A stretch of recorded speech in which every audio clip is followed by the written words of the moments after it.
बहुत बहुत स्वागत है। सक्षम 2022 की बात करते हैं तो आज़ादी का अमृत महोत्सव हम मना रहे हैं।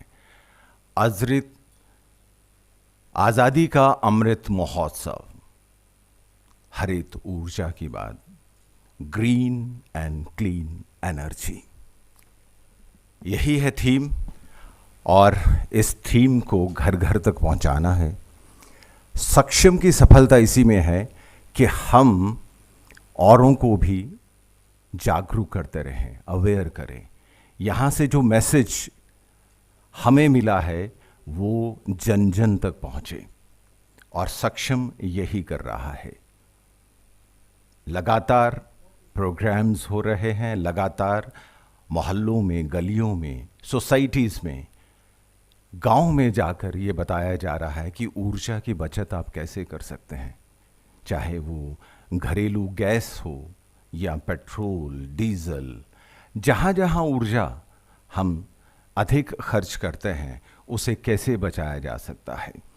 संरक्षण क्षमता महोत्सव, ये जानना बहुत ज़रूरी है हमें कि हमारा योगदान क्या होना चाहिए।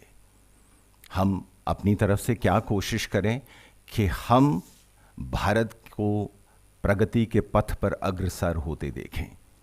ये नहीं है कि सरकार कुछ करती है, सरकार कर रही है और हम कहें कि बस हो तो रहा ही है।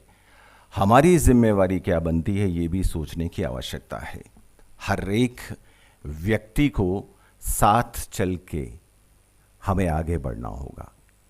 अगर हम ये सोचें कि महज सरकार करती है, सक्षम हो गया, संरक्षण क्षमता हो गया और सब कुछ परिपूर्ण हो गया, तो ऐसा नहीं है।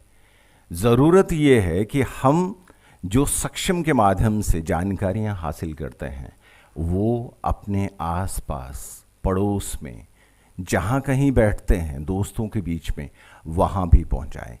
तो यही है कि सक्षम के सही माने तभी पूर्ण होंगे जब हम ये जानकारियाँ जन जन तक पहुँचाएंगे और ख़ुद भी अपनाएंगे।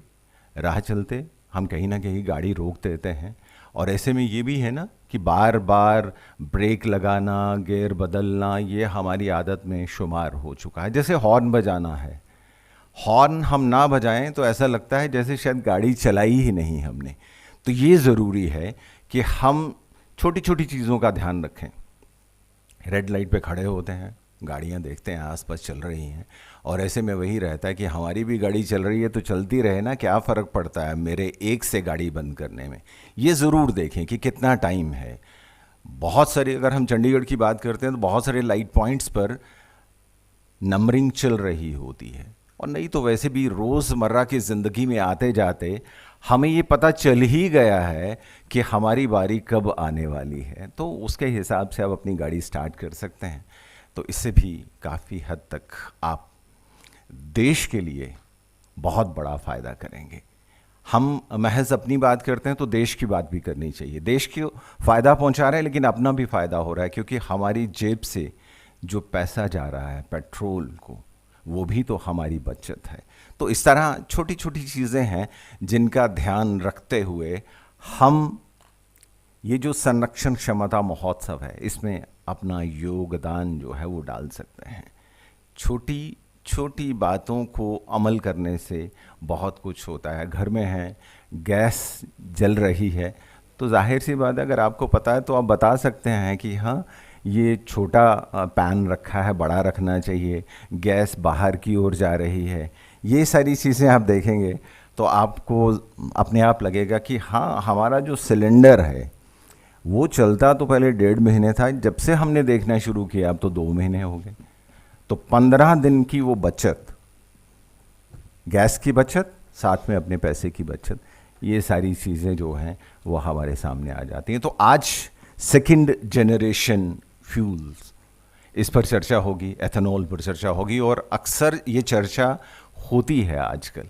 सब लोग जानना भी चाहते हैं कि आखिर है क्या और इसमें क्या होगा और फ़ायदा क्या है। ये सारे फ़ायदे आज हम सब लोगों को पता लगेंगे, क्योंकि बड़े बड़े एक्सपर्ट्स जो हैं वो ये फ़ायदे गिनाएंगे, बताएंगे कि एथेनॉल से ओवरऑल हमें क्या फ़ायदा होने वाला है, क्योंकि पर्यावरण पर भी बहुत बड़ा इसका इफेक्ट पड़ता है जब हम ईंधन इस्तेमाल करते हैं। तो पर्यावरण पर किस तरह से इसका फ़ायदा है एथेनॉल यूज़ का, और साथ ही साथ ये भी कि देश को कितना फ़ायदा होने वाला है।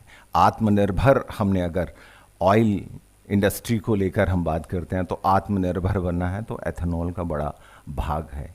एक्सपर्ट्स बोलेंगे एक एक करके और बहुत कुछ हम जान जाएंगे कि सेकंड जनरेशन फ्यूल्स में जो एथेनॉल है वो क्या काम करने वाली है। फर्स्ट जनरेशन, सेकंड जनरेशन और थर्ड जनरेशन की भी बात होगी फिर बाद में तो, लेकिन आज के सेमिनार में सेकंड जनरेशन पर चर्चा होनी है और हम इस पर अपने विचार भी रख सकते हैं। अगर कुछ ऐसा लगता है कि हाँ आप कुछ जानना चाहते हैं तो जान सकते हैं, क्योंकि एक्सपर्ट्स यहाँ होंगे, बॉम्बे से हमारे साथ जुड़ेंगे और उनका भी अपना जो एक वक्तव्य होगा वो हमारे सामने आएगा।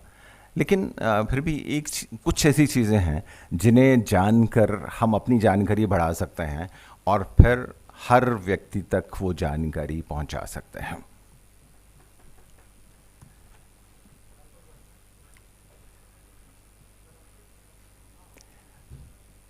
और अभी हम आपको बता दें कि डाइस पर हमारे साथ हैं Shri Subodh Chaudhary, state level coordinator UT Chandigarh and deputy general manager HPCL Chandigarh retail regional office. Shri Dhruv Atal Mongia GAIL India से हैं, मिस सोनम नेगी आईओसीएल से हैं और दीपक त्रिवेदी बीपीसीएल से हमारे बीच में पहुंच चुके हैं। उनसे भी अनुरोध है कि वो मंच पर आ जाएं।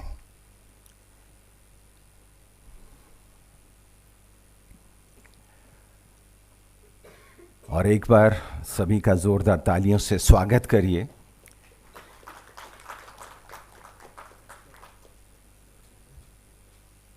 सक्षम संरक्षण क्षमता महोत्सव, और आज का दिन सेकेंड जनरेशन फ्यूल्स एथेनॉल पर एक सेमिनार, जिसमें यहाँ से तो एक्सपर्ट्स बोलेंगे, बॉम्बे से हमारे साथ जुड़ेंगे doctor Harshad Ravindra Velankar, chief manager bio process HPCL. उनका भी अपना वक्तव्य, जैसे हमने बोला कि वो भी बताएंगे हमें। और अभी शुभारंभ हम कर रहे हैं और सबसे पहले मेरा अनुरोध है Shri Subodh Chaudhary, state level coordinator UT Chandigarh and deputy general manager HPCL Chandigarh retail regional office, कि वो मंच पर आएं और सभी का स्वागत करें।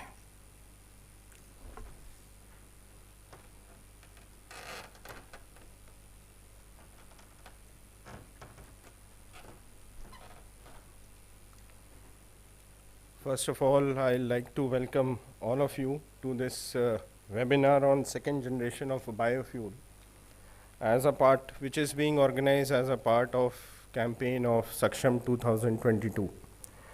As we know, Saksham is Sanrakshan Shamta Mahotsav, and this is organized every year, and this year particularly we are observing it in Punjab and Chandigarh from 11th of April 2022 to 30th April 2022.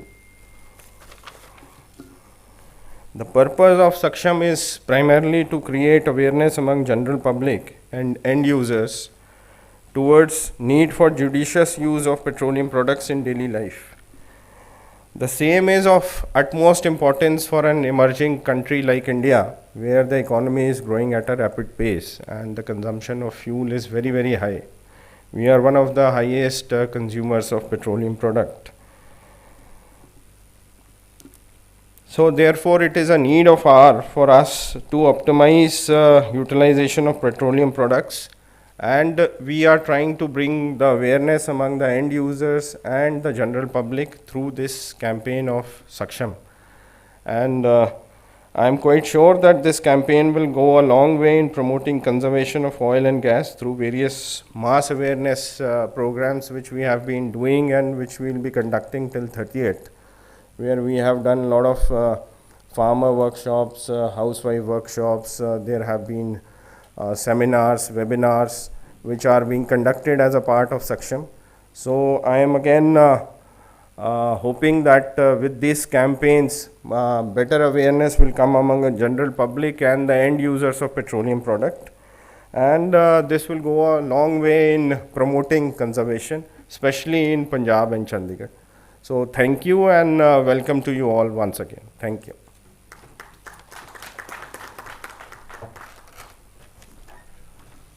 बहुत बहुत शुक्रिया। और बात वही है कि सक्षम संरक्षण क्षमता महोत्सव हम मना रहे हैं, और ऐसे में संरक्षण क्षमता हम में है, लेकिन उसका इस्तेमाल करना भी ज़रूरी है।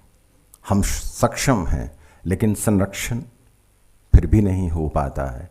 ये सोचना ज़रूरी है कि कहाँ कहाँ हम संरक्षण कर सकते हैं, अपनी क्षमता का उपयोग करें। हमें मालूम है कहाँ कहाँ कमियाँ हैं, छोटी छोटी जगह को हम चिन्हित कर सकते हैं और फिर संरक्षण कर सकते हैं हम अपने आसपास, अपने घर में ही। अब हमारा अनुरोध है SLC UT चंडीगढ़ श्री सुबोध चौधरी से कि वो शपथ ग्रहण करवाएं।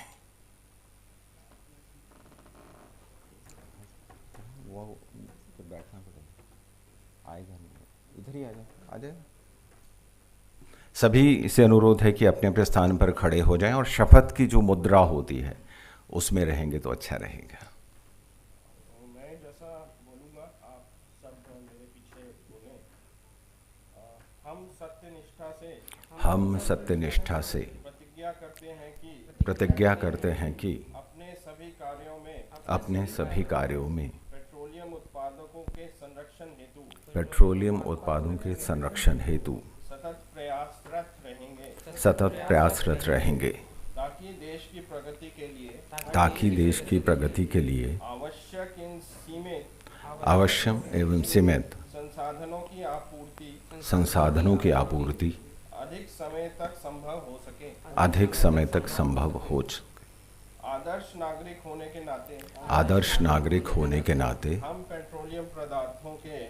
पेट्रोलियम पदार्थों के व्यर्थ उपयोग को रोकने के लिए लोगों को जागरूक करेंगे, ताकि आगे आने वाली पीढ़ी के लिए एक बेहतर वातावरण सुनिश्चित करें, एक नए व स्वस्थ भारत का निर्माण कर सकें। धन्यवाद। बहुत बहुत शुक्रिया। और जब हम शपथ ग्रहण करते हैं तो शपथ मात्र शपथ नहीं होती है। शपथ का मतलब है कि हम इसे पूरी तरह से अपने जीवन में लागू करेंगे, और लागू करने के लिए छोटी छोटी चीज़ों का ध्यान रखना ज़रूरी है। और सतत प्रयास, लगातार अगर हम प्रयास करते हैं तो संरक्षण होगा ही होगा और हम कामयाब भी होंगे। लेकिन ज़रूरी ये है कि हम अपने जीवन में उन सारी चीज़ों को ढाल लें। जैसे कुछ आदतें होती हैं, उन आदतों में कुछ आदतें ऐसी शुमार कर लेनी चाहिए जो हमें ये सिखाती हैं कि हम अपने लिए, अपने राज्य के लिए, अपने देश के लिए कुछ कर रहे हैं और हमारी भी भागीदारी सुनिश्चित हो रही है। ऐसा करते हुए हम आगे बढ़ेंगे तो खुद भी खुशी होगी और ये भी जो वातावरण है वो भी स्वच्छ होगा। हम स्वस्थ की बात करते हैं कि परिपूर्ण हम रहें, स्वस्थ रहें। हम तो स्वस्थ तभी रहेंगे जब पर्यावरण स्वच्छ होगा, और पर्यावरण स्वच्छ तभी होगा जब हम ईंधन की बचत करेंगे। जगह जगह आपने देखा होगा कि धुआं किस तरह से उड़ता है जब गाड़ियाँ बड़ी खड़ी होती हैं। तो चलिए प्रयास हमारा और आपका रंग लाए, यही दुआ करते हैं हम। और अब हमारा अनुरोध है messages of honourable ministry of petroleum and natural gas, और कुछ बाइट्स जो हैं वो हमारे पास हैं, वो वहाँ से प्ले करेंगे।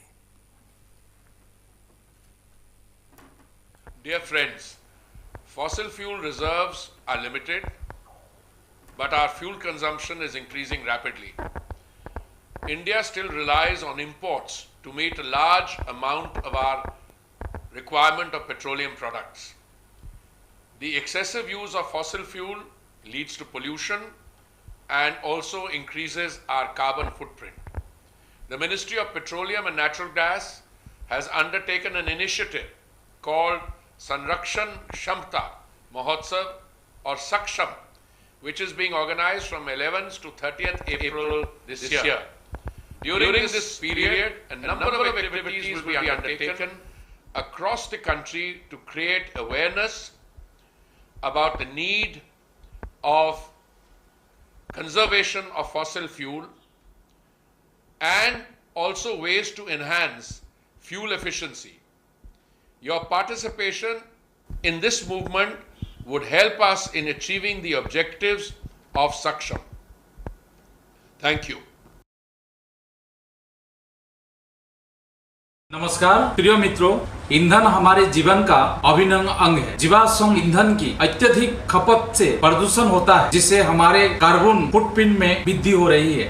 पेट्रोलियम और प्राकृतिक गैस मंत्रालय ने संरक्षण क्षमता महोत्सव यानी कि सक्षम नामक कार्यक्रम की पहल की है, जिसे इस साल 11 से 30 अप्रैल तक मनाया जाएगा। इस दौरान जीवाश्म ईंधन के संरक्षण की आवश्यकता और ईंधन दक्षता बढ़ाने के तरीके के बारे में जागरूकता पैदा करने के लिए देश भर में कई गतिविधियां शुरू की जाएगी। इस जन आंदोलन में आपकी भागीदारी से हमें सक्षम के उद्देश्यों को प्राप्त करने में मदद मिलेगी। जय हिंद।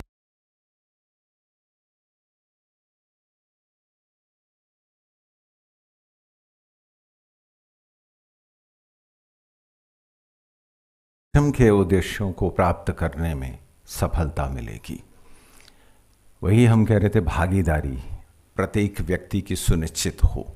प्रत्येक व्यक्ति जो है वो जिम्मेवारी समझे अपनी, और धीरे धीरे हम देखेंगे कि हमारे सामने वो जो परिकल्पना बनाई है एक सक्षम की,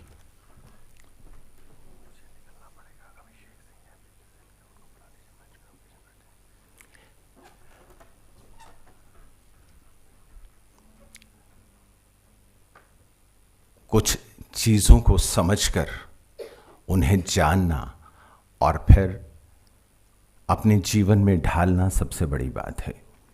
इसलिए सक्षम की जब हम बात करते हैं, संरक्षण क्षमता महोत्सव की बात करते हैं, तो संरक्षण क्षमता महोत्सव के माध्यम से अभी आपको बताया कि किस सेमिनार हो रहे हैं, वेबिनार हो रहे हैं, और गली में मोहल्ले में जहाँ वुमेन है उनको जाकर बताया जा रहा है कि संरक्षण आप कैसे कर सकते हैं, क्योंकि उनकी भागीदारी सुनिश्चित करना बहुत ज़रूरी है।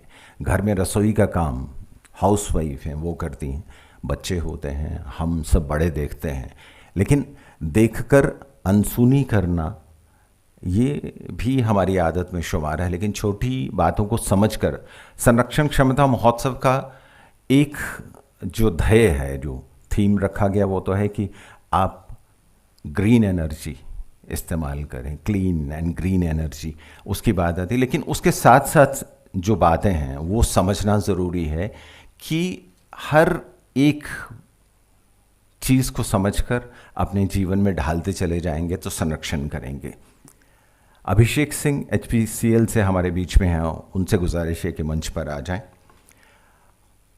कार्यक्रम में आगे बढ़ते हैं और अब हमारा अनुरोध है एक प्रेजेंटेशन के लिए। सेकेंड जनरेशन बायोफ्यूल्स एथेनॉल पर प्रेजेंटेशन देने के लिए बॉम्बे से ऑनलाइन हमारे साथ जुड़ रहे हैं doctor Harshad Ravindra Valenkar, chief manager bio processes HPCL headquarters office.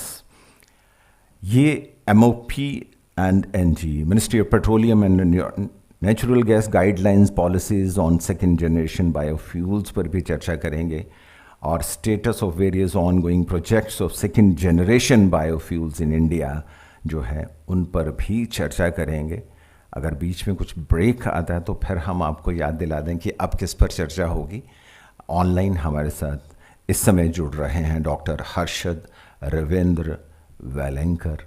ज़ोरदार तालियों से उनका स्वागत करें। Thank you, sir.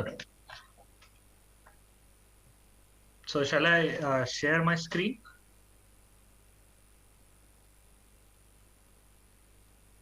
हाँ बिल्कुल कर दें आप। अपनी स्क्रीन शेयर कर लें। अच्छा, दिखाई दे रहा है आपको? हाँ, बिल्कुल दिखाई दे रहा है, बहुत क्लैरिटी से। Okay. So, if you allow me, I'll start my presentation. I think I have about half an hour to brief you all about 2G ethanol technologies and what basically we are doing in terms of research on 2G ethanol technologies. First of all, I would like to thank HPCL, Subodh Chaudhary sir, for giving me this opportunity to talk in front of you.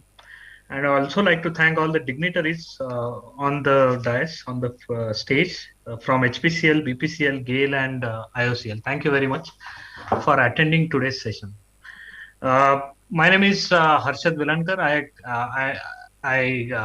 I'm talking to you from Bangalore, and our HPCL has a state-of-art R&D center in Bangalore. And what you see on the screen in front of you is actually the main admin building of our HPCL R&D in Bangalore.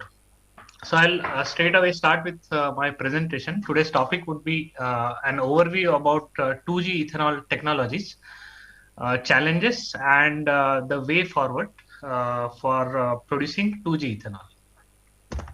Now, the contents of my talk would be about, I would like to give you all a brief introduction about HPCL R&D, a very brief introduction, then introduction to renewables. Basically we'll briefly summarize what is 1G, 2G, 3G fuels. Then something about 2G ethanol production technologies. I'll also like to dwell upon the issue about developing viable 2G ethanol technologies. Now, all of us are mostly aware of 2G ethanol, but we are not aware as to why these technologies are still not considered viable. So I'd like to discuss briefly about that aspect. And then finally, I would like to also brief you all about what research we are doing and overall, where is this 2G biofuels research worldwide? When can it get commercialized? So these are some of the aspects I thought I would like to highlight through my presentation. About ourselves, we are located in Bangalore. We are about 43 kilometers from the international airport. We are located in the eastern side of Bangalore. We got our DSR recognition in the year 2012, and the inauguration happened at the hands of the then Minister Honorable Dharmendra Pradhanji. And today we are a full-fledged lab with full-fledged R&D with different labs, mainly catering to different forms of energy. We have a clear-cut vision and a core purpose. The core purpose is to make energy and chemicals accessible to everyone through innovation. And these are the different labs that we have at our R&D. Starts with crude evaluation and fuels research, analytical and chemical synthesis, FCC, hydroprocessing, process modeling and simulation, catalysis, bioprocess, standard testing, nanotechnology, petrochemicals and polymers. And those that have been highlighted in red are the new labs which have been recently inaugurated. Mainly, we'll be working on battery, engine, as well as novel separations. Lubes has been there. It has been there in Bombay. It recently got shifted to Bangalore. So, although the lab is new, the work that has been done is not new. So that is about HPCL R&D. This is the bird's eye view of our beautiful campus. So I extend my invitation to all of you to sometime come and visit us. You will definitely find it a very fascinating place. Some of the infrastructural features are we are a green campus with all the modern facilities for reducing energy consumption, and we are accredited by several agencies which actually help us to maintain the greenness of this campus. We have been there since last 10 years. We started with a small facility, and now we are a full-fledged R&D, and we have several technologies and products commercialized. Then we have filed several patents, about 357. The lube formulation number is very high, around 1,238. The granted patents are around 125, and we have about 49 international publications. These are some of the areas where our patents are mainly focused on. 52% of our patents are in the area of refining technology, followed by catalyst development, additives and chemicals, solar energy, as well as lubricants. Bio is making an impact, but as you all are aware that getting a patent granted in the area of bio or biofuels it is a very time consuming process. So we have several patents in the area of biofuels which will soon be granted. These are some of the patents that have been commercialized. We increasing the number is not only the objective, but we also find avenues to commercialize our patent, and this is something about the patent commercialization data at R&D. The research approach and thrust areas, mainly refinery technologies. Yes, indigenization of refinery technologies is prime. Chemicals, additives, and whatever is needed to run a refinery, all these are now being slowly turned into indigenous sources. Renewable energy, we focus on biofuels, solar. These are the main areas. Process intensification, novel separation, valorization of low value refinery streams, specialty additives, petrochemicals, and battery and engine storage devices are basically our thrust areas for the future. These are some of the products that have been commercialized, and these are some of the technology. On the right hand side you see some of the technologies which are under different stages of development. When it comes to net zero carbon emissions, there are various focus areas.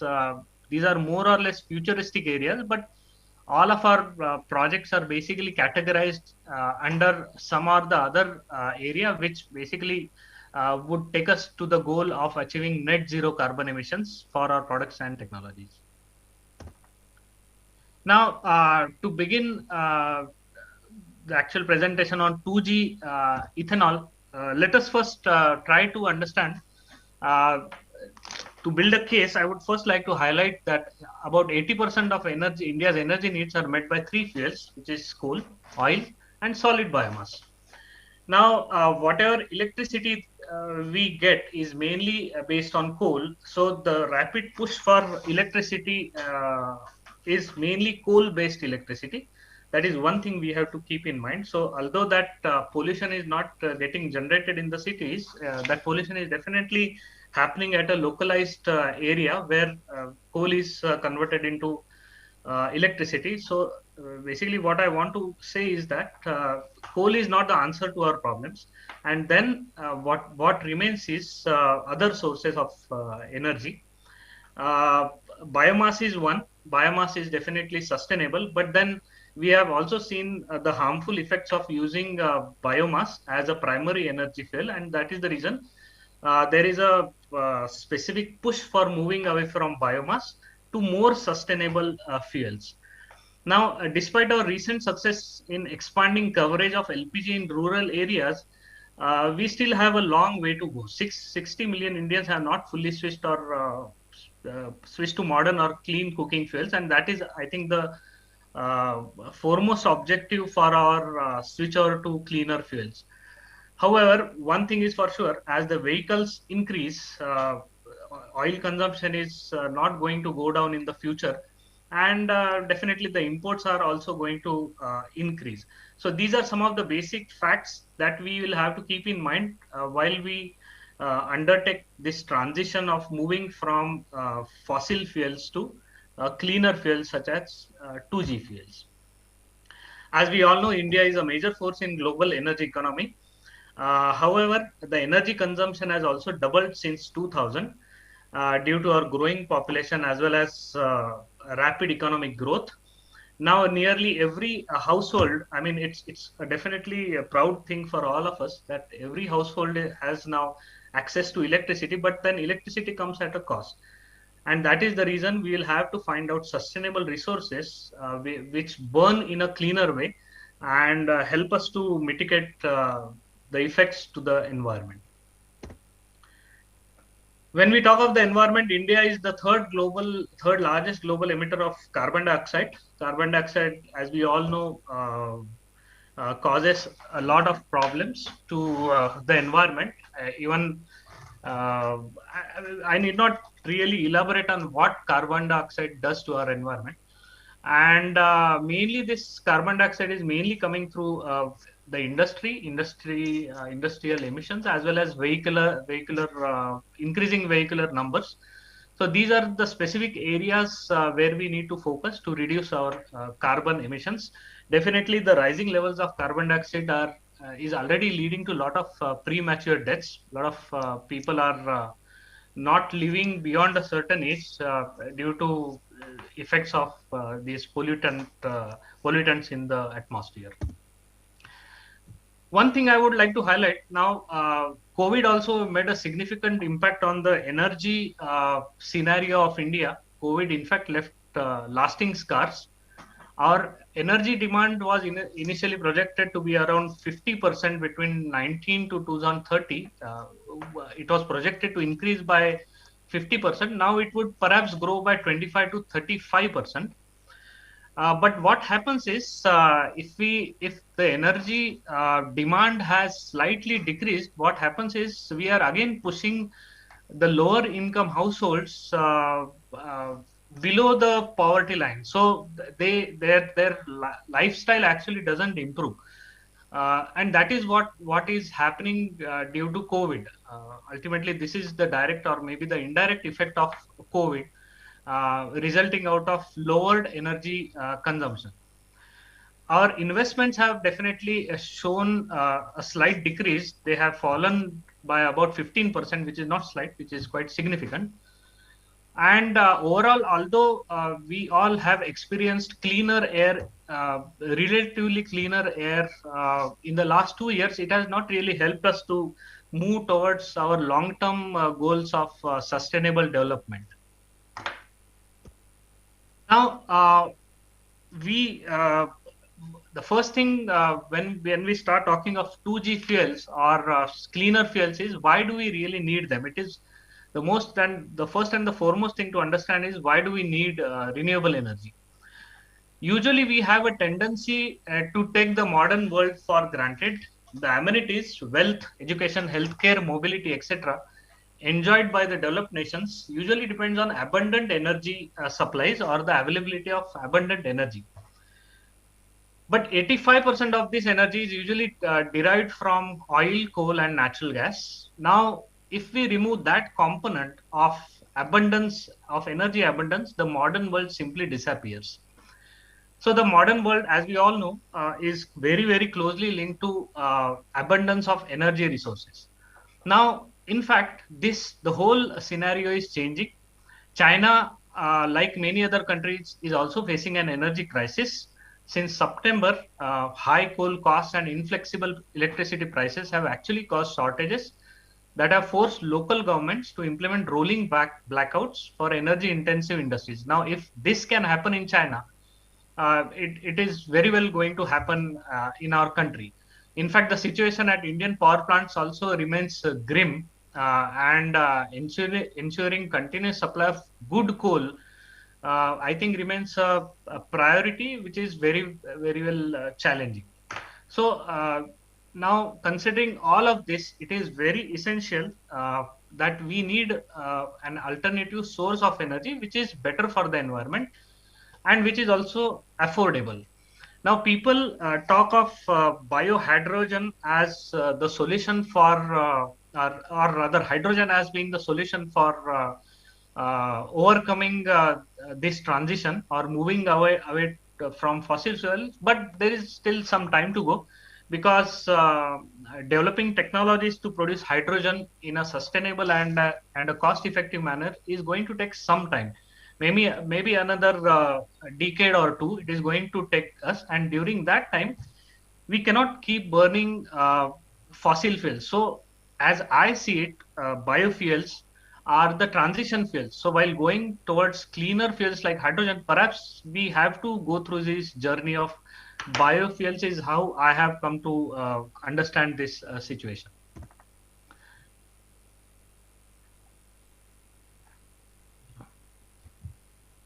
Now, to address our energy needs, one strategy is to increase energy efficiency. Of course, you can improve the efficiency of enzymes, but then there is a limit to it. Perhaps increasing energy efficiency will buy us more time for this transition, but ultimately we will reach the end of energy efficiency, and there a day will come when we'll have no other go but to switch to greener fuels. So what I want to highlight is the need for renewable fuels or cleaner fuels has already come. So if someone is thinking that we can still continue for the next 10, 20 years with the existing fuel resources, I do not think that that's a very correct assessment of the overall scenario. And to ensure a long-term sustainable prosperity in our country, the deployment of large-scale renewable energy systems has now become very, very critical. So although we may produce renewable energy, its deployment around the country, across the country, has also become a major challenge, which we will have to think of. Now, there are several options available. Which renewable energy system shall we develop is the first and foremost question that comes to the mind of a researcher or a policymaker. To answer this question, we must first realize that we ensure energy services for different applications, mainly heating, cooling, illumination, and work, that can be provided by renewable electricity derived from several sources: solar, wind, hydro, nuclear, tidal, geothermal, or biomass. So these are all forms of renewable energies. But when we as a company, we are mainly interested in producing renewable liquid fuels, which would help us for remaining mobile or basically moving our vehicles. Now, electricity is one option, but then the only option that is available is perhaps gas as well as biofuels, which is actually liquid fuels. So the choice is very clear. We will have to work on biofuels and develop technologies to produce biofuels. Now, although electricity can provide a significant fraction of the energy required for personal vehicles, we see it happening all around us. The electrification of vehicles is happening really rapidly. However, it is still not able to service aviation and ocean shipping. That still oil is the preferred source of energy for moving these huge equipments. Electricity cannot also power mobile work platforms like drills, plows, grain combines, and construction equipment. So we need liquid fuels. The density, several services still depend upon high energy density liquid fuels, almost all of which are currently derived from petroleum. Converting inexpensive fossil fuels, coal, natural gas to liquid transportation fuels is again both costly and inefficient. Now, considering this, the only alternative for us that remains is to develop lignocellulosic fuels, or fuels that can be produced from biomass.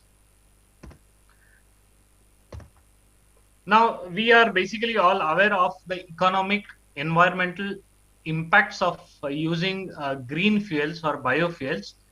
There is also an aspect of energy security, which the Honorable Prime Minister keeps saying at different opportunity, different locations, basically, that we need to be energy independent. We need to secure our energy resources. And that is what biofuels, the production of biofuels in our country is going to do for us. There are several options in biofuels which can be thought of. Ethanol is one. 1G or the first generation ethanol or second generation ethanol is definitely an option. But along with that, methanol, butanol, biodiesel, biogas, biohydrogen, and even algal fuels are some of the options that we can think of for developing at a very large scale. Now, practically speaking, although there are several options, not all of them are can be produced at a large scale, and only a few like ethanol, methanol, maybe biodiesel, and biogas can be produced at a very large scale. So at this stage, we have limited options, maybe only 4 out of these 8 or 9 options available to us. which we can think of as transition fuels for our country. Now, the main challenge in producing or developing alternatives is the cost of converting biomass into these fuels. Now, Mother Nature has taken adequate care to protect its components so that these do not get converted into forms that are not required. Now, if you think of biomass, it mainly consists of different components, say cellulose, hemicellulose, lignin, which and the component of interest for us is usually cellulose. Now, to reach that cellulose component in biomass, we need to take care of all the other components before we can reach to cellulose component and then convert this cellulose into ethanol. There are different processes, different chemical as well as biological processes, which can actually take care of this conversion part, which is considered as the most critical part of converting biomass into ethanol. But again, the amount of energy that you spend while converting biomass into any of these fuels is going to decide the economics of your process. So while choosing a process, we'll have to be very careful to not lose sight of the viability or the feasibility of the overall process. Now, as we all are generally aware that all these fuels, all these liquid fuels are characterized as first, second, third, and fourth generation fuels. I'll keep my talk restricted to only ethanol. So we know of first generation ethanol. We see ethanol being produced mainly from sugarcane or molasses, which mainly contains sugar that can be easily converted into ethanol. And that has been produced in our country since, I would say, several decades, at least last 5 decades. And ethanol being produced, the first generation ethanol being produced is already being blended into fossil fuels and being used in our vehicles. When we talk of the second generation fuels, we are mainly talking of biomass, using biomass for producing ethanol.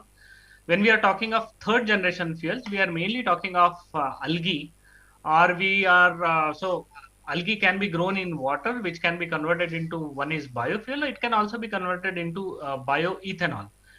And the fourth generation is still, I would say, futuristic, because here we are dealing with substrates which are specifically produced for producing energy. So these can be something like genetically engineered or something like that. But that is, I consider it as a futuristic source of fuel. So right now we are only concerned of the second generation fuels, which mainly I would talk of bioethanol. Now, as we all know, that the first generation technologies may come from the substrates being used for producing first generation ethanol. Now, ethanol is ethanol. Ethanol that comes from the first generation as well as the second generation is chemically the same. So as I say, ethanol is ethanol, but the point is how you produce it and what you produce it from actually decides the feasibility of your process. So when we are talking of first generation ethanol, we are talking of using substrates like molasses, sugarcane or sugarcane juice, or even starchy grains for producing sugars. All of these are composed of sugars, which can be easily fermented into ethanol. Now, when we are talking of second generation ethanol, we are mainly talking of biomass. Third generation, as I said, third and fourth is still far away from us. So I will not really like to highlight about third and fourth generation fuels. Now, let us briefly talk about the factors that impact biofuel production. Now, at least in India, we have been talking of second generation fuels since the last not less than 15 years. But the question is, why have these not been commercialized? I mean, there were several attempts have been made at different locations all over India. The government has at a point, the government has actually mandated all the OMCs to set up 2G ethanol plants. But again, these were not very successful. I mean, a lot of many years were actually spent in setting up these plants, and still it is not considered to be a safe and a viable proposition. Now, what are the problems? Why is there so much hesitation in setting up a second generation uh, plant which can produce ethanol? So the problems are numerous. Basically, right from procuring the feedstock is nothing but the biomass, which is essentially a low energy density material of very negligible cost. Procuring it or aggregating it from the fields, transporting it to the main processing center, then spending least energy to convert this biomass into usable forms for fermentation, and then later fermentation is itself has become a very expensive process now. But overall, all this situation is changing because now suddenly there is a lot of interest in these fuels. So the younger generation is definitely looking at these fuels in different directions. As far as my information goes, several startups have come into areas like feedstock aggregation, logistics. So as in the next decade or so, problems that keep us away from biofuels will gradually be resolved by young researchers. These are only some of the problems that I've tried to highlight, which has actually impacted the development of biofuels. This is the general pathway. Now plants get their energy from the sun, and basically we are converting the energy that they get from the sun into usable forms such as sugars and ultimately into biofuels. Now, as I say, biomass, what we see outside, if you see a plant matter, it is a highly complex matter consisting of different components such as cellulose, hemicellulose, and lignin. So your objective is mainly to break open all these components and reach till the component of interest, which is essentially cellulose. Cellulose is nothing but a chain of glucose molecules. Glucose is something that can be easily eaten up by yeast and converted into ethanol. So that is basically the structure of biomass. So I won't go into deeper chemistry. Now, one thing I would like to highlight is what is the need for going for 2G fuels. I mean, we have been producing 1G or first generation fuels. What is the need for 2G fuels? So the simple answer to this is 1G fuels is not adequate to meet our ethanol requirements. Now our energy requirements are increasing, and if we want to even reach that target of 20%, we have no other go but to switch over, but to increase our production of ethanol by switching over to 2G fuels. That is the simple answer to it. However, I would also like to say that the industry has failed to exploit the potential of 2G fuels at the commercial scale. Now, in India, research on 2G fuels has again been going for the last perhaps 15 to 20 years, but not many plants have come up. The academia has clearly not been able to develop technologies that could be taken up by the industry for commercializing this product. Now, across the world, there were several attempts made. Several plants have come up all across the world. They have some of them also have been closed down. But at least they made that attempt and the investments needed for scaling up these technologies. We are still trying to do that. And I would actually credit all the oil companies who are actually taking a lead in setting up large scale demonstration plants for producing 2G ethanol. As I say, these technology challenges remain. Reliable commercial convergent technology is still not available. Then access to affordable feedstock. I mean, we all see waste or agricultural residues being thrown away into the fields or being burnt or wasted. Now it is easy to say that why don't we convert it? But then how do we get it to the processing site at a very low cost is the first challenge that we all need to resolve. And how do we develop a model around this so that everybody benefits is what we'll have to think of. The capital and operating costs are still very high. These costs are mainly for converting biomass at a large scale into ethanol. Then we do not have any experience in plant management. Usually we do that error of saying that we have experience in doing other things, but then when it comes to handling biomass or converting biomass, it's an entirely different ball game which we'll have to think of. Now, this is one process that several stakeholders are involved, right from your local politician to your farmer to a policymaker to a technologist to a scientist, and finally someone who can take your product to the market. So different players are involved, and until we have a proper integration of all these stakeholders, it is very difficult to first produce this product, and then perhaps selling part is very easy because we are, the companies are ready to take the product, but getting it out of the factory is going to be very difficult unless we integrate all the stakeholders. Lastly, stable and supportive regulation. I think we already have that. We have tremendous support for producing 2G fuels in India at least. So that is one thing that has already been taken care of.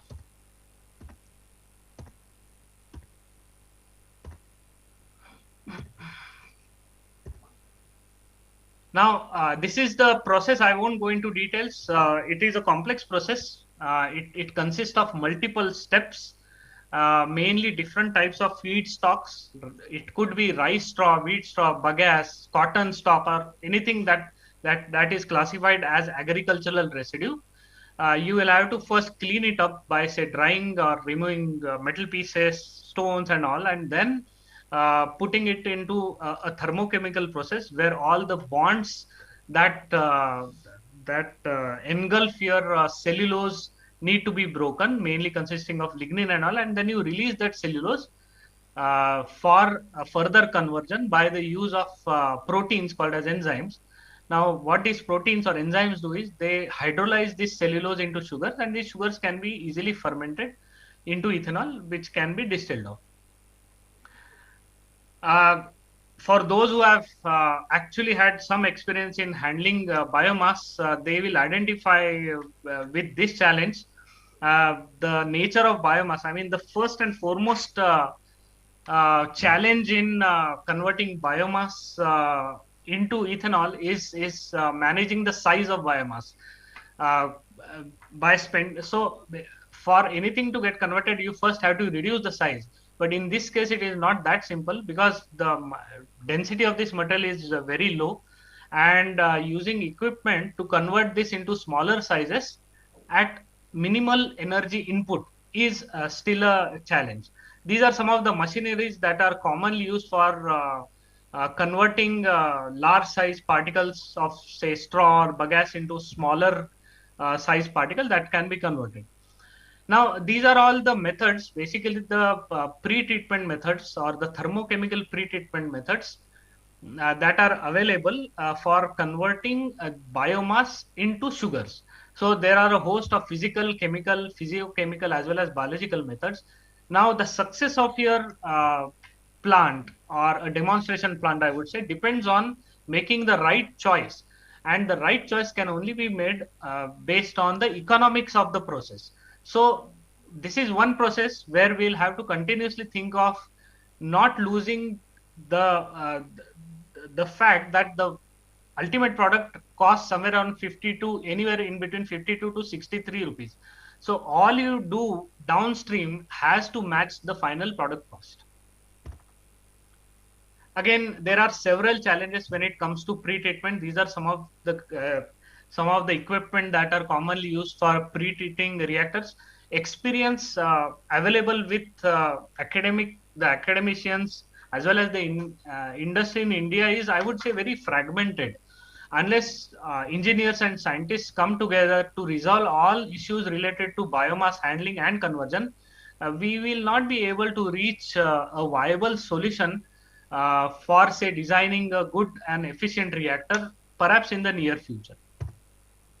Then this is all about catalyst selection. Refineries use a lot of catalysts for various processes. Similarly, even biorefineries where we use biomass as a feedstock would also require different types of catalyst, and selecting the right kind of catalyst that does not degrade your biomass and helps only in mild conversion of that biomass into sugars is a major challenge. Overall, I would say pre-treatment technologies or the technologies that can convert biomass into sugars are ineffective or inefficient, and we'll have to do good science while developing these technologies.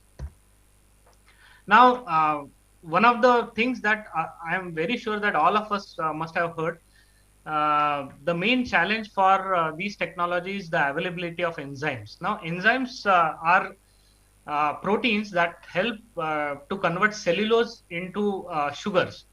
Now, these enzymes are very, very expensive. They are produced by organisms called as fungi. And growing these fungi and producing or developing large-scale processes to produce these enzymes is still considered very expensive. There are hardly 1 or 2 companies across the world which have been able to produce these enzymes at a commercial scale. But then still the cost of these enzymes is still very high.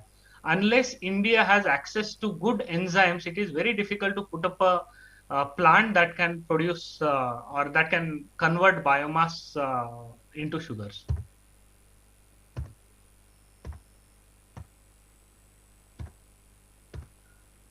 Now, as I say, why are enzyme? I just mentioned why the enzyme costs are higher. When we talk of enzymes, we talk of something called as fungi.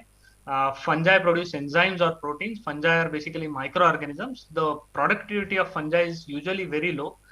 We need the best genetic engineering tools that can help us to genetically engineer fungi, which can produce higher enzymes. Now, the expertise available, the genetic engineering expertise available to develop this fungi is actually still very limited. Only a few organizations in India, say like ICGB in Delhi, and a few here and there actually have this expertise. So even this expertise is not there, and that is basically hampering our enzyme development process. The last part of this thing is the fermentation process, which is more or less we have been able to achieve good fermentation yields for converting the released sugars from biomass into ethanol. But then there are still some challenges because biomass is a unique material and it contains something called as C5 sugars or the pentose sugars. And there are very few natural organisms that can convert these sugars into ethanol. So again, you'll have to genetically engineer strains which can convert these C5 sugars into ethanol. But that is still something that is achievable in the near future.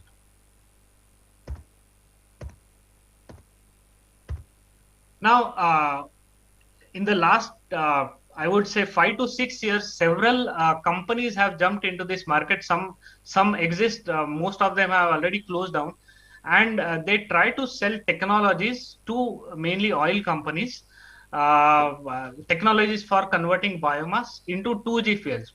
Most of these companies actually do not come up with a very viable model. And broadly, the differences in all of these technologies is around 2 unit operations. One is the pre-treatment part, and one is the enzymatic hydrolysis part.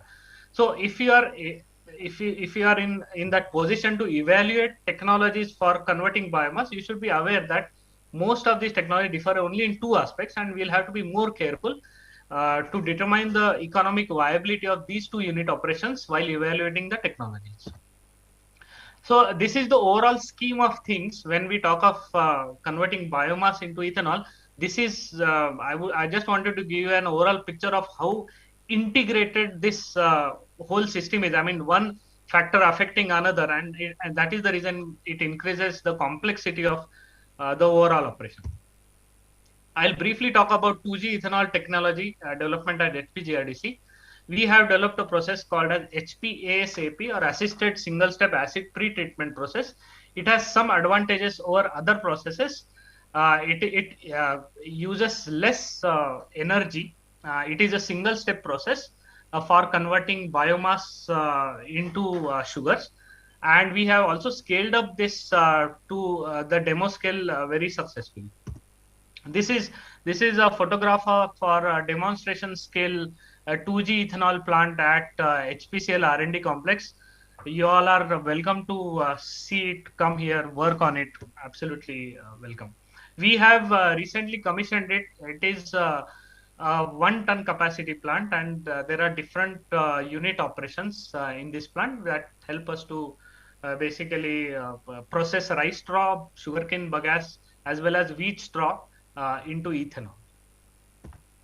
These are some of the sections of that plant, and some of the section, mainly the enzymatic hydrolysis part. As I said, enzymes is the main problem. The remaining sections have already been commissioned and are running fine, but we'll soon be coming up with some viable solutions for doing enzymatic hydrolysis in a sustainable manner. Now, when we compare HPCL's technology with other existing technologies that are already there in the market, it has certain advantages of over other processes, but we still have a long way to go, because our scaling up, we'll have to first scale up our technologies to a level where we can correctly evaluate it with other technologies. But we are making good progress when it comes to developing 2G ethanol technologies.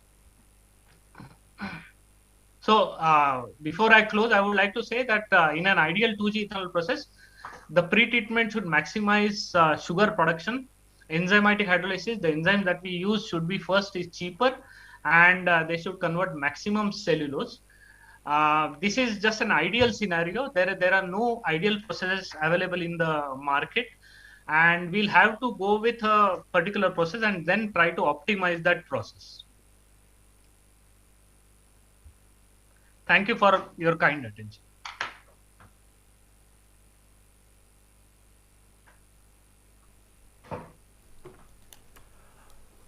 बहुत बहुत शुक्रिया आपका, और इतनी thank you sir, अच्छे तरीके से आपने ये हम तक एथेनॉल के बारे में बात पहुंचाई। हम सब समझते भी हैं कि एथेनॉल सेकेंड जनरेशन फ्यूल्स हमारे लिए कितनी ज़रूरी है, और इस बात को समझकर अगर हम कुछ करना चाहें तो बहुत कुछ हो भी सकता है। और अब हमारा आपसे एक बार फिर से अनुरोध रहेगा कि ministry of petroleum and natural gas guidelines क्या हैं, पॉलिसीज़ क्या हैं सेकेंड जनरेशन बायोफ्यूल्स के बारे में, इस पर भी थोड़ा सा हमारा ध्यान आकर्षित करवाएं कि ये पॉलिसीज़ क्या कहती हैं और किस तरह से हम इस और बढ़ सकते हैं। Yes sir, just give me a moment.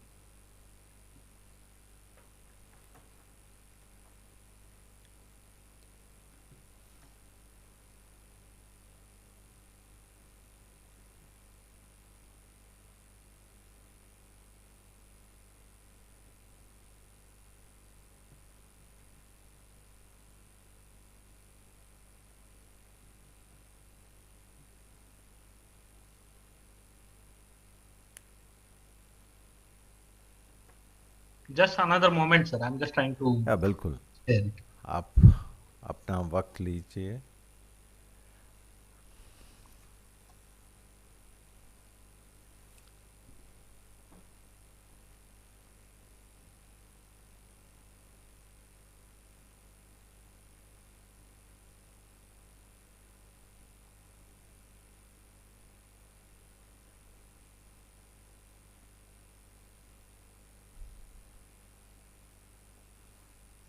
Presentation दिखाई दे रहा है sir?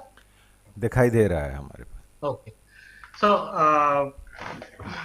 I'll briefly talk about the national biofuel policy of India, which came into existence, I would say, in the year 2018.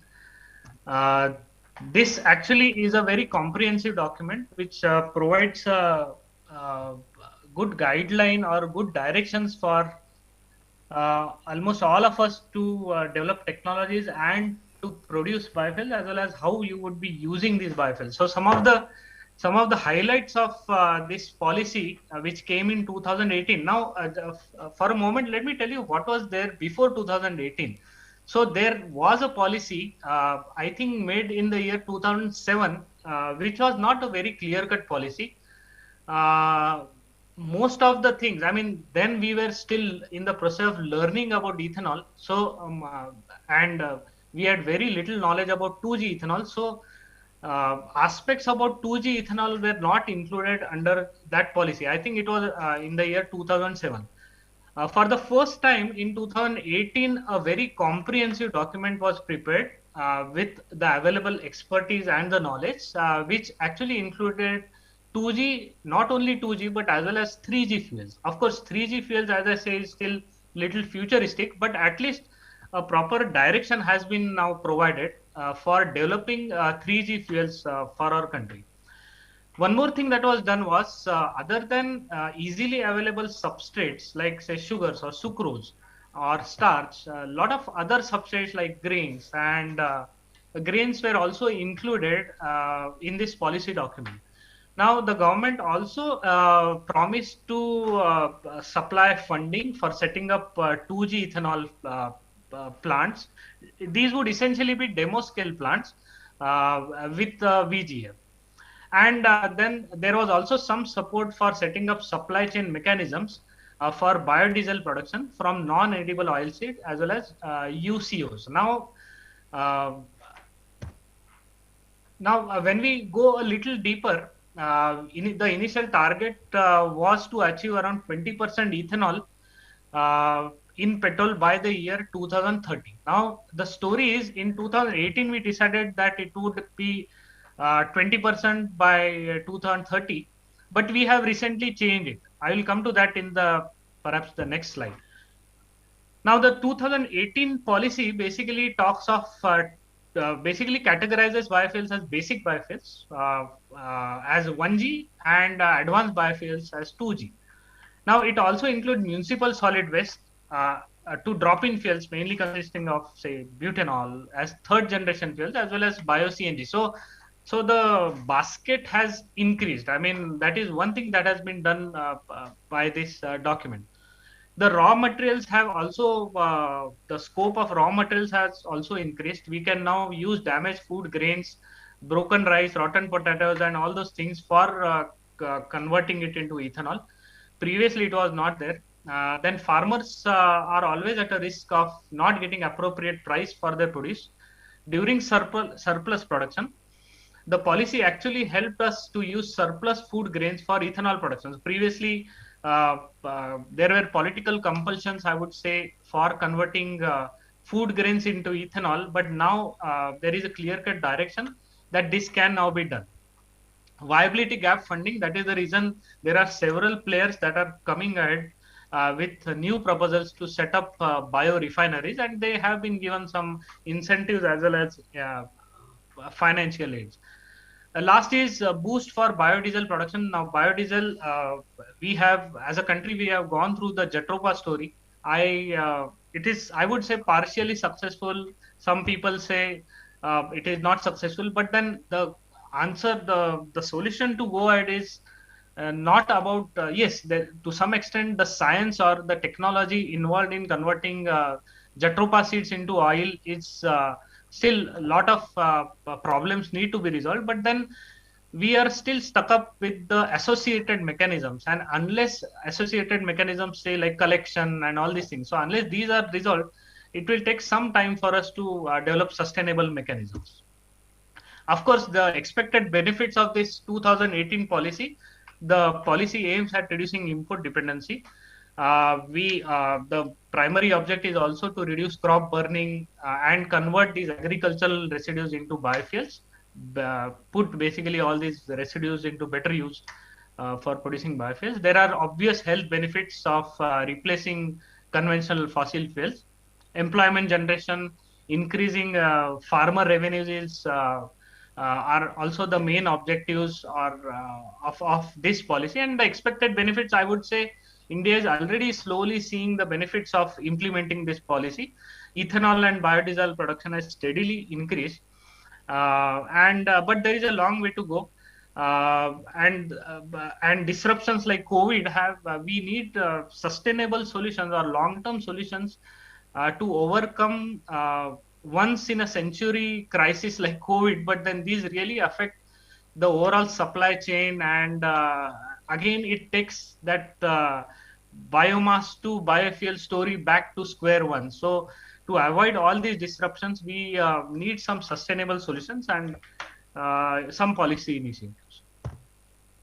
these are one good thing about the policy is previously the rate of ethanol was fixed at a value of say 48 to in between somewhere around 48 to 52 rupees. But now, depending on the source of biomass, uh, uh, this basically the prices have now changed. So this basically encourages people to use different kinds of feedstock into ethanol, and this is what the 2018 policy has given us. These are some of the state-wise descriptions. Of course, Uttar Pradesh, Maharashtra, Karnataka are the largest producers, and others are catching up with their own schemes of incentives and policies.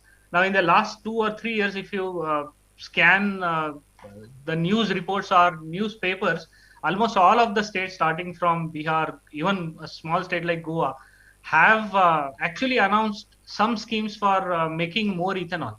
Now, I'm not sure how many of these schemes have actually materialized, but at least we are going in that direction, and some more push is needed. Now, one thing happened in 21-22. So with the 2018 policy in the background, there has been one pivot from the policy in 21-22. Now, suddenly the government has decided to scale up ethanol production, and instead of the original target of 2030, they have reduced this target to 2025. So achieving 20% blending till 2025 is our target. Now, how is the government planning to do this? Basically, they are saying that you use food grains to develop your ethanol production, and all the surplus food grains lying in our godowns, FCI godowns, can now be used for producing biofuels. And that is the reason the ethanol production is going to go up in our country. So this is a pivot from the original policy, but which is eventually going to help our production. But then there is some impact of this policy, which we all have to basically be aware of and think for some solutions.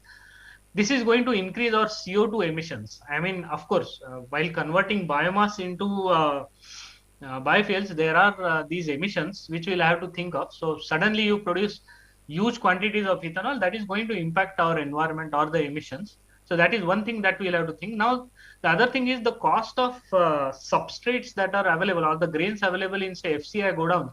Their cost is not as cheaper as other feedstocks, so because it involves a lot of additional incidental costs like transport, labor, taxes, freight.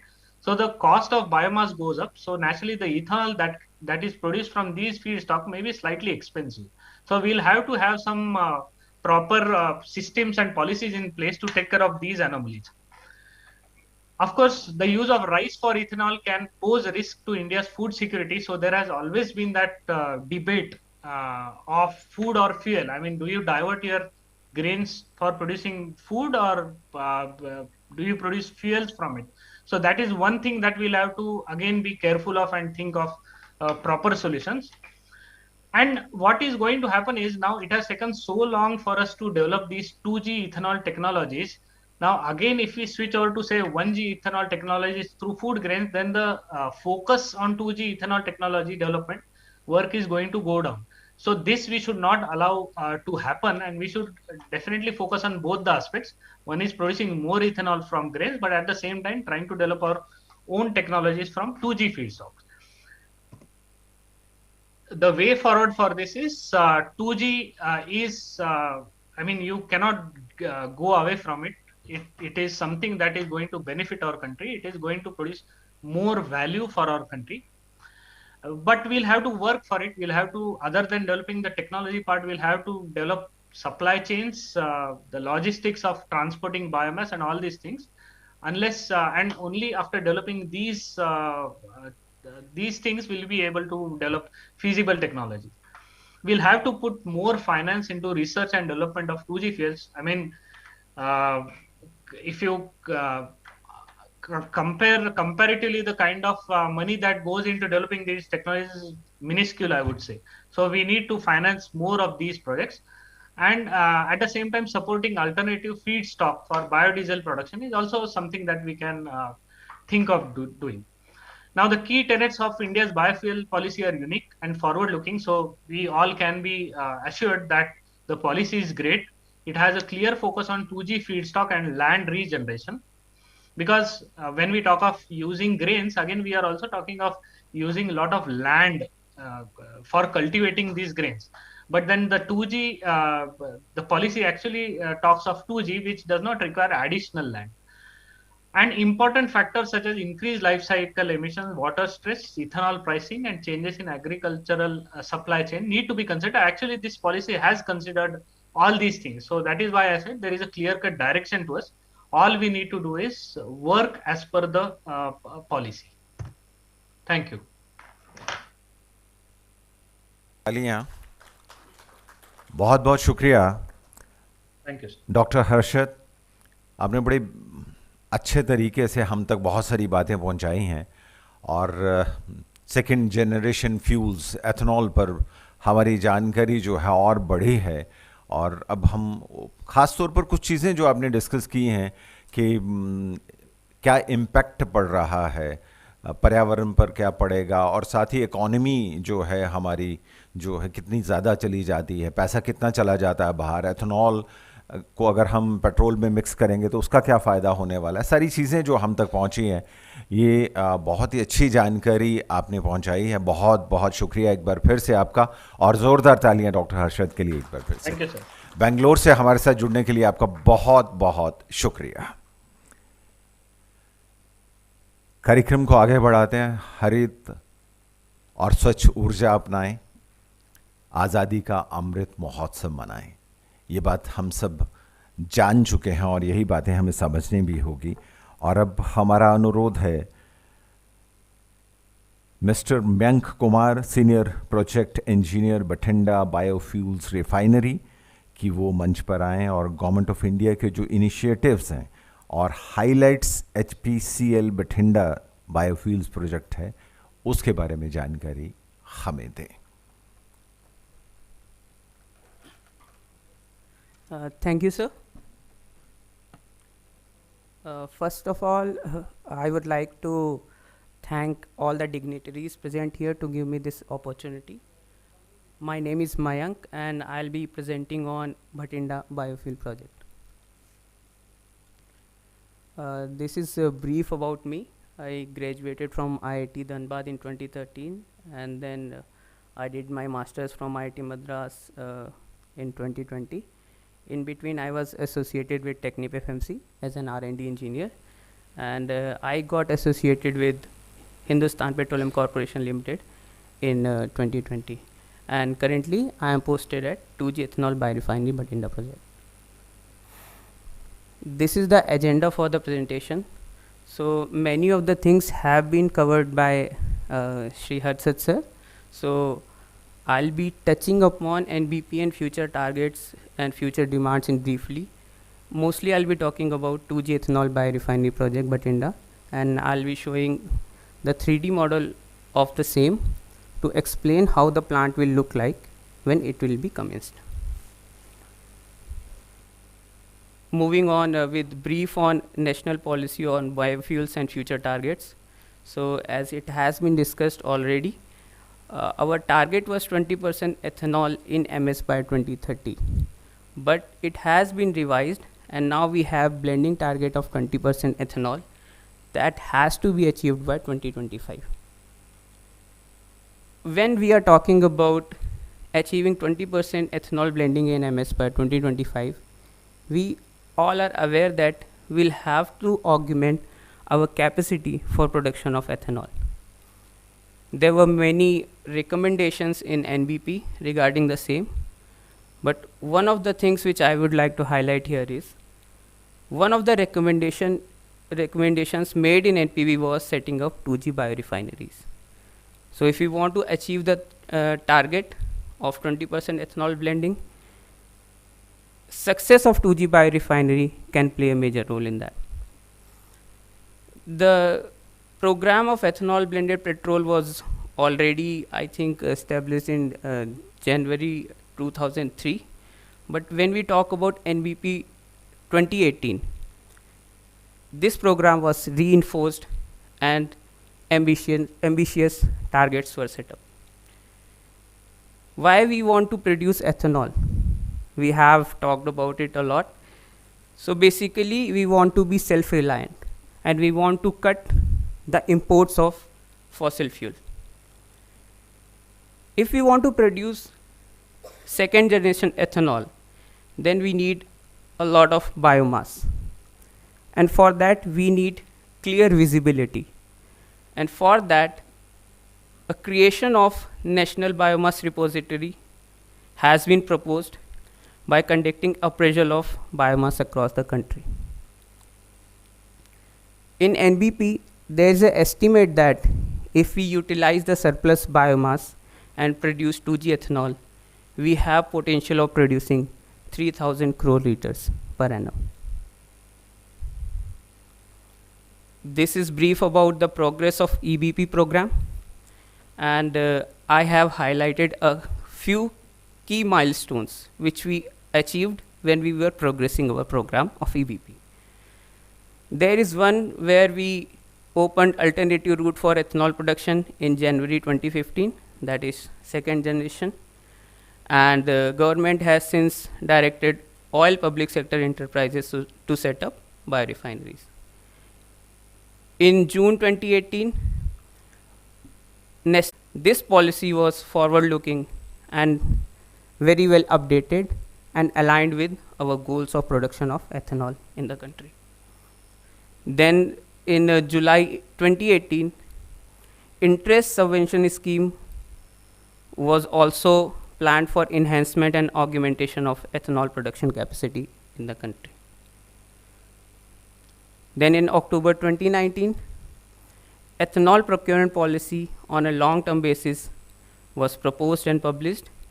And the advantage of this policy is that the suppliers will be registered with OMCs once, and they can supply as and when needed and as and when they are called for. So this is brief about the EBP program progress. Now coming to the blending, which is currently going on. So when this roadmap report was published, at that time 50% of petrol retailed by various OMCs is E10 blended. Why is it 50%? Because we don't have enough ethanol to blend in. If we see as per the ethanol supply year, and also we can see the impact of ethanol blended petrol program. In 2019-20, we were at a blending percentage of 5%. In 2021, we achieved 8.5%. By 2022, we need to achieve 10% blending in MS. This is EBP program performance. So as you can see here, this shows the production of ethanol from various sources over here. This yellow one is C heavy molasses, and then we have B heavy molasses, which was earlier not permitted to use for ethanol production, but now we can produce ethanol using B heavy molasses as well. And then there is a contribution of damaged food grains as well. If we see the blending percentage, we can see that though there was a dip in 2016-17, but now it is continuously increasing. Now we talk about future demands, and the future demands is directly related to the MS consumptions and the increment of vehicles in our country. So if we see over here in 2021, there was a blending of 8.5%, and requirement of ethanol was at 332 crore liters. Now if we want to achieve 20% blending in MS, then we'll have to produce 988 crore liters of ethanol so that we can achieve our target by 2025. One thing to note here is that these projections may undergo revisions due to various factors like penetration of EVs. So we can see nowadays that there are electric vehicles on the roads. electric scooters, electric cars, and people are liking those vehicles and people are going towards those vehicles.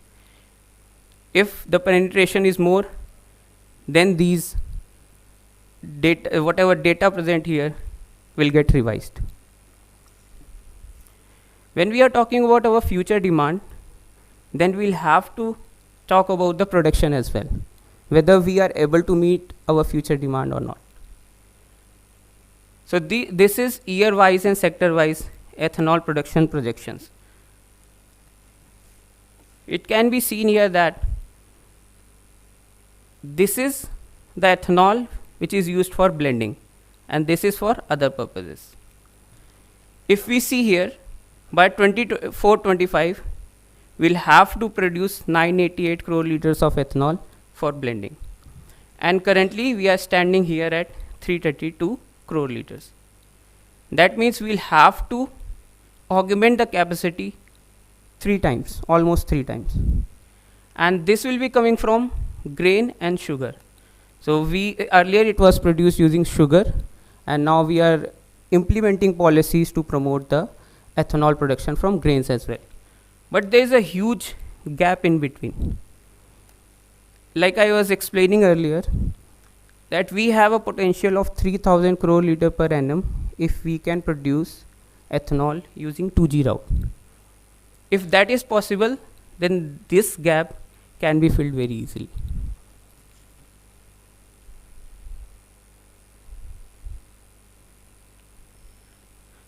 Now I'll briefly touch upon the different technologies, though they have been explained earlier as well.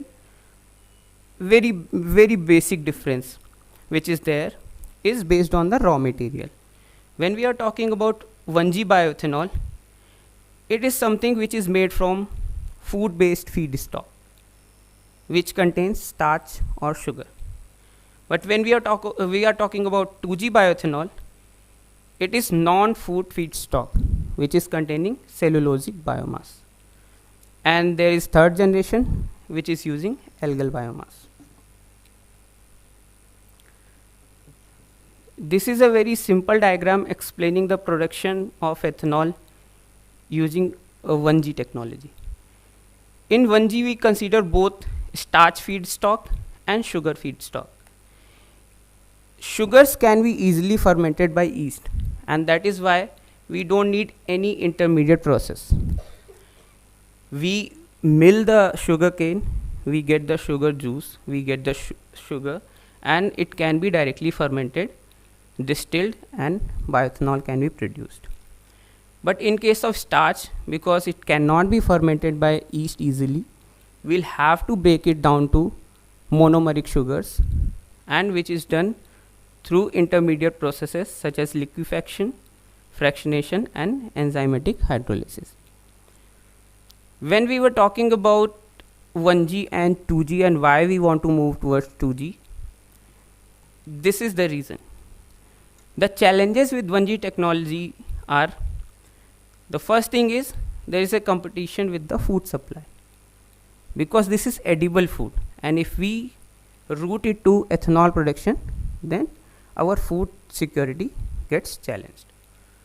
Then land utilization for crop production and increased food cost. These are the challenges when we don't move away from 1G technology. This is a simple diagram of second generation bioethanol production technique. So here we have cellulosic biomass, which contains cellulose, hemicellulose, and lignin.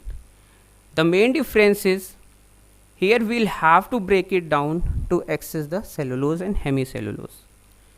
And for that there is another process involved in between, which is called pre-treatment. So pre-treatment is basically breakdown of polymeric units to access the C5 and C6 sugars. After that we go to hydrolysis, where we get pentose, glucose, then fermentation, the normal process which we do in 1G as well, and ethanol is produced. Then we do distillation to separate the ethanol. In some processes there will be a dehydration to increase the concentration of ethanol to to make it a fuel grade ethanol. The challenges with 2G technology are, the first thing is it requires more capital cost because the equipments are sophisticated, and moreover the feedstock which we are using for producing ethanol is not very rich in terms of the sugars compared to any 1G feedstock.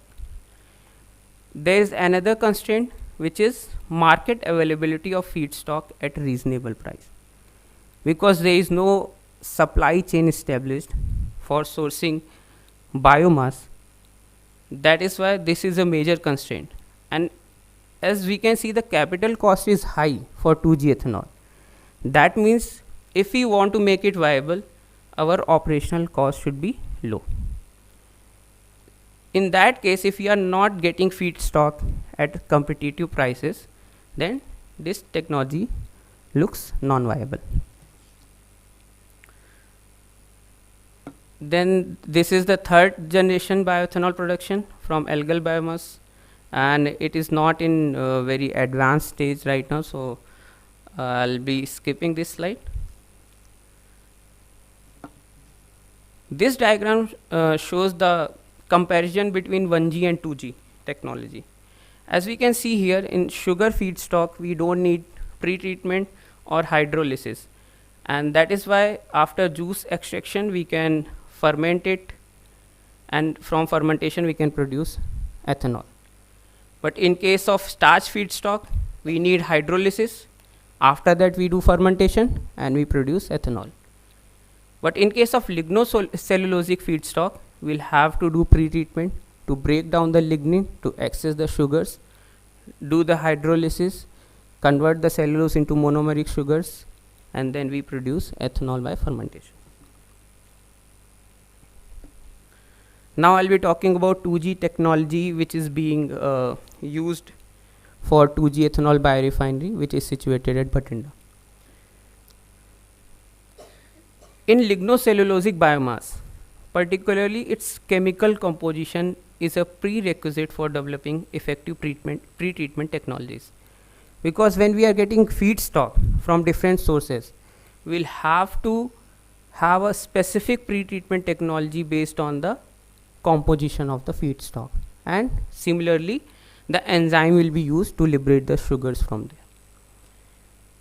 Now the typical process comprises of 5 main steps. The first one is biomass size reduction and washing of lignocellulosic feedstock. So we'll have to reduce the size so that it can be soaked properly in the acids when we are doing the pre-treatment process. And when we are doing size reduction, before that we'll be removing all the foreign impurities, dust, etc., and then we'll be washing it to remove the dust completely and also to make it easily soakable. After that we do pre-treatment, and here the technology is called SEMA, that is steam explosion with mild acids, and the acids used are phosphoric and sulfuric acid. After pre-treatment we do enzymatic hydrolysis. This is to break down the polysaccharides into monomeric sugars. Once sugars are available, we can produce ethanol by fermentation process. After production of ethanol by fermentation, we cannot directly use it. We'll have to distill it, we'll have to dehydrate it to make fuel grade ethanol. Because the concentration of ethanol which is obtained after distillation is somewhere around 92 to 95%.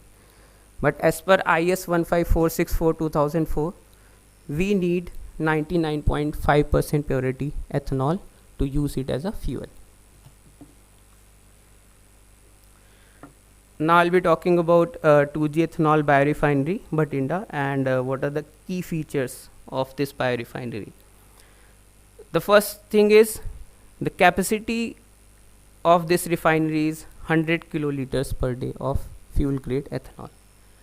The feedstock which will be used is rice straw. So we are starting with rice straw, and later we can think of other feedstocks as well. The water requirement for this is 2280 kiloliters per day. Power requirement is 19.316 megawatt. Area required is 51.65 acre. Basically this is the area where this is situated, and as per the policy we'll have to utilize 33% of the area for green belt.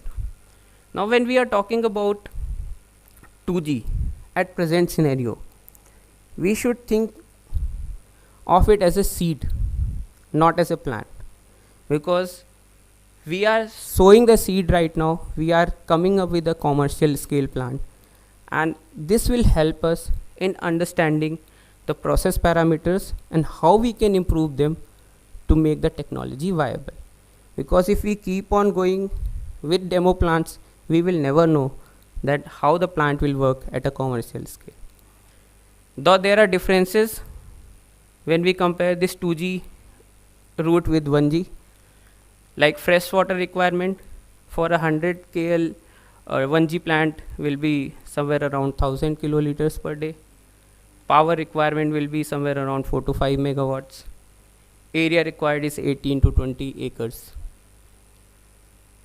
But like I said, we should think forward progressively, and we should hope that we get success in setting up a 2G ethanol plant which is viable, and by that route, if we are able to set up one biorefinery like this which is successful, and later on we'll be setting up many more, this will definitely help us in achieving the goals which we have set up, that is E20 in 2025. This is the schematic diagram for 2G technology. Exactly this is the diagram, or this is the technology which will be used in 2G ethanol biorefinery Bathinda. Not very different from what was explained earlier. So we have feed, material handling and size reduction, then wet washing unit, pre-treatment, enzymatic hydrolysis, co-fermentation, distillation, dehydration, and from dehydration we are getting fuel grade ethanol. And there is a side stream also which is coming from distillation, that goes to solid liquid separation. We get lignin out of it, which can be used in boiler. Boiler will produce steam which will be used for SEMA in pre-treatment. And the other stream, which is thin slop, will be going to evaporation and water will be recovered. Whatever concentrated syrup is left over, that can be burnt as well because it is having some calorific value. One of the key features of this refinery is this is zero liquid discharge. That means no liquid will be discharged outside the plant premises. I don't know if it can be seen very clearly, but anyway I'll explain it. So this is how the 2G ethanol biorefinery will look like. If we talk about the main stream, the stream in which ethanol is getting produced, it starts from here where we store paddy straw. From there it goes to milling. You can follow these green arrows for that. It goes to milling. From there it goes to wet washing, then it goes to pre-treatment, hydrolysis, then we have co-fermentation. From co-fermentation it goes to distillation and dehydration. Here we get our fuel grade ethanol which is stored here. This is ethanol product storage, and it will be delivered using ethanol product gantry which is here. Now there is a side stream which I was talking about, that goes to solid liquid separation, you can see here. Then it goes to evaporation unit, and from there the concentrated syrup goes to boiler, and from solid liquid separation we have lignin which is going to the boiler. Other than that, all other facilities are OSBL. So like we can see over here, this is main receiving substation where we will be receiving the power from PSPCL, and then it will be distributing the power accordingly to satellite substation. Then we have boiler control room over here for boiler. This will be supplying power to multiple MCCs for different units. We have PCTP, ETP, compressor room, and this is our tank farm where we have raw water storage, we have treated raw water storage, demineralized water storage, fire water, fire station, and all those facilities which are required. So this is how the plant will look like when it will get commenced. Now I'll be talking about government initiatives regarding 2G ethanol production. So ministries and departments under GI have announced various schemes to promote bioethanol production in the country. The major one is Pradhan Mantri Jeevan Yojana, which is जैव ईंधन वातावरण अनुकूल फसल अवशेष निवारण योजना. And this particular scheme is supporting integrated biofuel projects which are producing ethanol using lignocellulosic biomass. What is there in this scheme? So the scheme envisages setting up 12 commercial scale and 10 demonstration scale 2G bioethanol plants. It will be done in phased manner. So in phase 1 from 18-19 to 22-23, 6 commercial plants and 5 demonstration projects will be funded, and in phase 2 another 6 or remaining 6 and remaining 5 will be funded, and for that the contribution which is coming from government is 1969.50 crores. Other than that, the states will also be encouraged for granting single window clearances in setting up biofuel plants. Though this is a single line, but this is very, very important, because when we want to set up any plant anywhere in India, we'll have to take so many permissions regarding land, regarding water, power, everything. We'll have to take so many permissions, and that is why this will really help. If you talk about our plant which is at Bhatinda location, though we have started the construction of it, till now we are at least going to all the offices and following up with various permissions. It is almost done, but what I want to point here is that it takes a lot of time. And this is year-wise allocation for, of financial support. So this I have explained earlier, and this was the total amount. So total 1800 crore will be given for commercial projects, then 150 for demonstration, and this is administrative charges. Now as I was talking about during EBP progress, there is a long-term ethanol procurement policy, and this is really helpful to maintain a continuous communication between OMCs and ethanol suppliers. Then there is a reduction in GST on ethanol which is being produced for EBP program, and it has been reduced to 5% from 18%. If we talk about national policy on biofuels, there is one more thing about 2G, that is offtake assurance. In this, public sector oil marketing companies have agreed to sign ethanol purchase agreement, which is called EPA, with 2G ethanol suppliers for a period of 15 years to provide assured market to private stakeholders and support 2G ethanol initiatives. This is very, very important, because when somebody is producing 2G ethanol and the cost could not be competitive, at that time finding a market is very, very important to support the 2G ethanol production. Then we have incentives. 2G ethanol industry is driven by incentives as the technology is yet to be proven at commercial scale, and for that we have viability gap funding, subsidies and grant for biofuels, etc. When I was talking about viability gap funding, so I just want to give some figures about this. So viability gap funding for a commercial project is 20% of the project cost, or 5 crore per 10 lakh liter against the annual nameplate capacity of the plant, whichever is lower, and this is capped at 150 crore.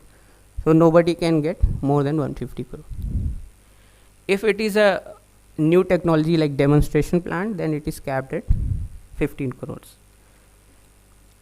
other than this 20% from center, 20% can be given by state also.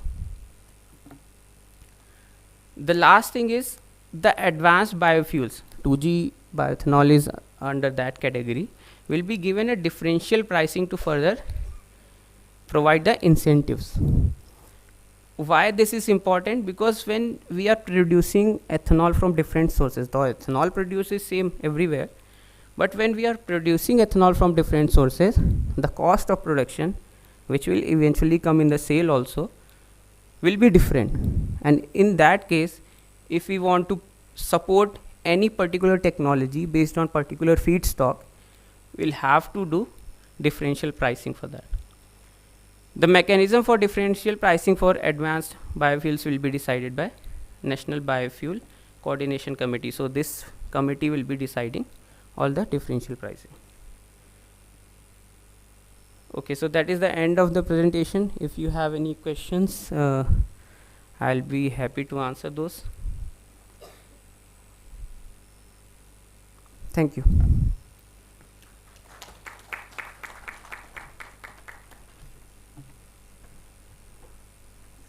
बहुत बहुत शुक्रिया mister Mayank, आपने बड़ी अच्छी जानकारी HPCL का जो plant है उसके बारे में दी। और वैसे जब हम हरित ऊर्जा की बात करते हैं, हरित ऊर्जा की बात हम सबको मालूम है, लेकिन फिर भी कहीं ना कहीं जैसे आप लोग हमारे बीच में बैठे हैं तो green and clean energy use करने की बात आती है, तो पेट्रोल पंप पे जाते हैं, पेट्रोल के बारे में बात होती है तो हर कोई कहता है नहीं यार अच्छा वाला नहीं डलवाना, महंगा है। लेकिन क्यों महंगा है?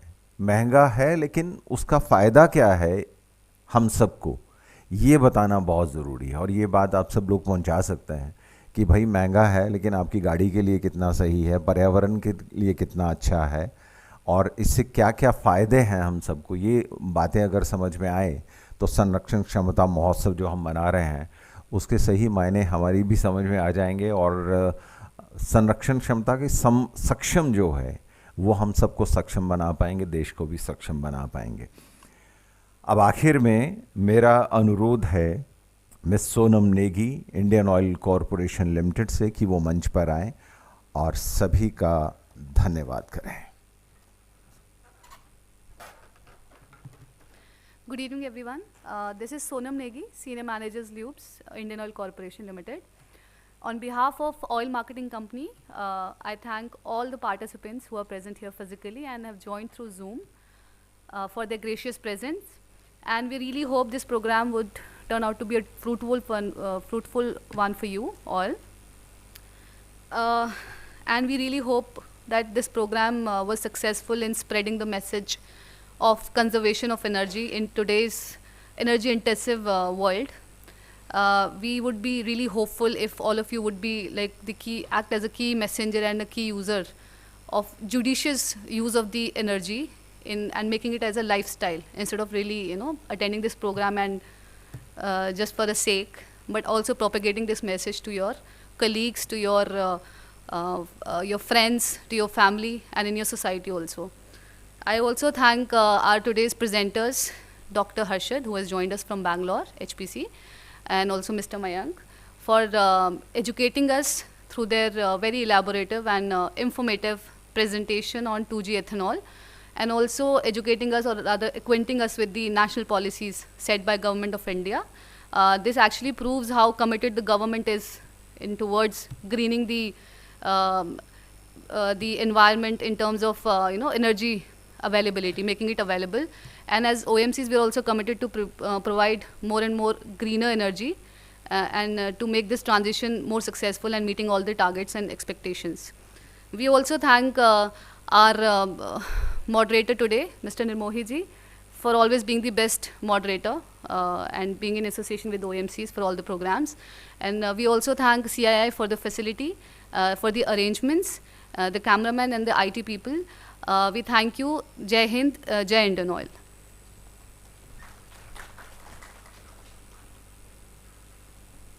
बहुत बहुत शुक्रिया। और आखिर में वही ग्रीन एंड क्लीन एनर्जी की बात, क्योंकि आज़ादी का अमृत महोत्सव हम मना रहे हैं और कार्यक्रम का हम शुभारंभ इससे किया था और अब समापन भी उसी से करेंगे कि हरित और स्वच्छ ऊर्जा अपनाएं, आज़ादी का अमृत महोत्सव मनाएं। आप सबका यहाँ पधारने के लिए बहुत बहुत शुक्रिया और आप सबसे गुजारिश है कि हाई टी के लिए हमारे साथ ज़रूर रुकें।